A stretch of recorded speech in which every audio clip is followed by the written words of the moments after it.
If we don't have free speech, then we just don't have a free country. It's as simple as that.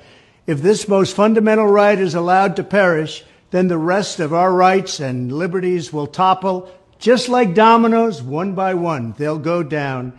That's why today I'm announcing my plan to shatter the left-wing censorship regime and to reclaim the right to free speech for all Americans.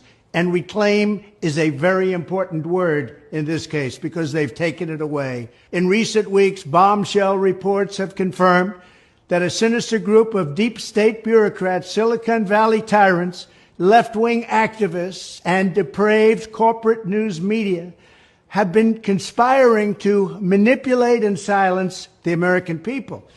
They have collaborated to suppress vital information on everything from elections to public health.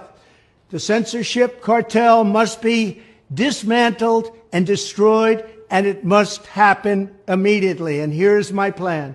First, within hours of my inauguration, I will sign an executive order banning any federal department or agency from colluding with any organization, business, or person to censor, limit, categorize, or impede the lawful speech of American citizens. I will then ban federal money from being used to label domestic speech as mis- or disinformation. And I will begin the process of identifying and firing every federal bureaucrat who has engaged in domestic censorship, directly or indirectly, whether they are the Department of Homeland Security, the Department of Health, Human Services, the FBI, the DOJ, no matter who they are. Second, I will order the Department of Justice to investigate all parties involved in the new online censorship regime, which is absolutely destructive and terrible, and to aggressively prosecute any and all crimes identified. These include possible violations of federal civil rights law, campaign finance laws, federal election law, securities law, and antitrust laws, the Hatch Act, and a host of other potential criminal, civil, regulatory, and constitutional offenses.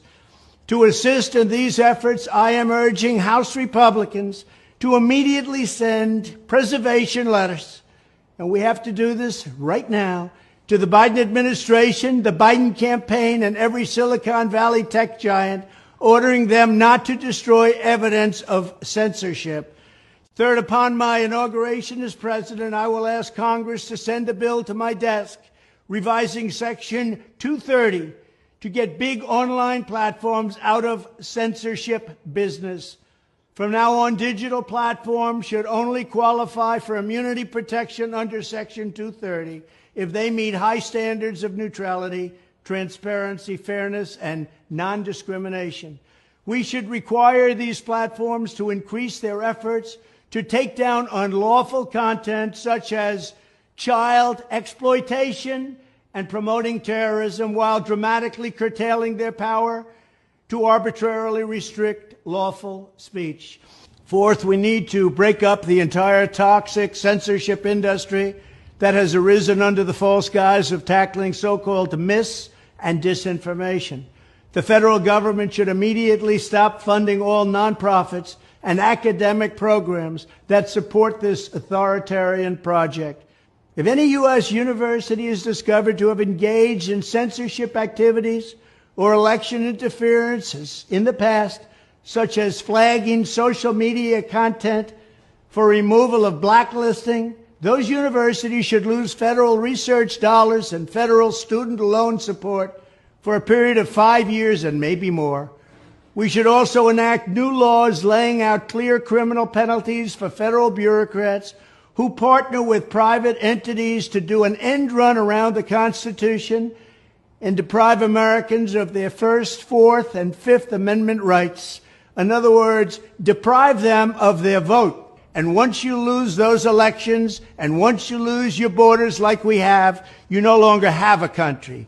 Furthermore, to confront the problems of major platforms being infiltrated by legions of former deep staters and intelligence officials, there should be a 7-year cooling-off period before any employee of the FBI, CIA, NSA, DNI, DHS, or DOD is allowed to take a job at a company possessing vast quantities of U.S. user data. Fifth, the time has finally come for Congress to pass a digital Bill of Rights. This should include a right to digital due process. In other words, government officials should need a court order to take down online content, not send information requests such as the FBI was sending to Twitter. Furthermore, when users of big online platforms have their content or accounts removed, throttled, shadow banned, or otherwise restricted, no matter what name they use, they should have the right to be informed that it's happening, the right to a specific explanation of the reason why, and the right to a timely appeal. In addition, all users over the age of 18 should have the right to opt out of content moderation and curation entirely and receive an unmanipulated stream of information if they so choose.